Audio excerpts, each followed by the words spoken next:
এক সাহাবা নবীজির কাছে আসছে, আসার পরে কয়, ইয়া রাসূলুল্লাহ ইন্না শারা'i আল ইসলাম কদ কাসুরাত আলাইয়া। হুজুর, ইসলামের এত বিধিবিধান আমি মুখস্থ রাখতে পারি না। কত সহজ সরল দেখেন। নবীজি কয়, তো কি করবো এখন কও?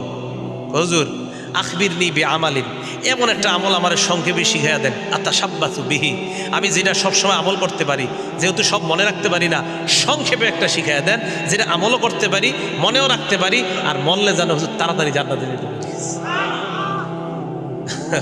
নবী সাল্লাল্লাহু আলাইহি সাল্লাম কয়, লা ইয়াজালু লিসানুকা রতবাম মিন যিকরিল্লাহ, তোমার এই জিহ্বাটা সর্বদা যেন আল্লাহর জিকিরে তরু তাজা হয়ে যায়। জিহ্বাটা সর্বদা আল্লাহর জিকির দ্বারা ভিজিয়ে রাখবা, আল্লাহর জিকির দ্বারা সিদ্ধ রাখবা, মরবা আর আল্লাহর জান্নাতে প্রবেশ করবা। খুব সহজ সরল ছিলেন সাহাবায়ে কেরাম। যা বলতেছিলাম, তো হুজুর লুঙ্গিটা ছাড়া আমার কিছু নেই। আল্লাহ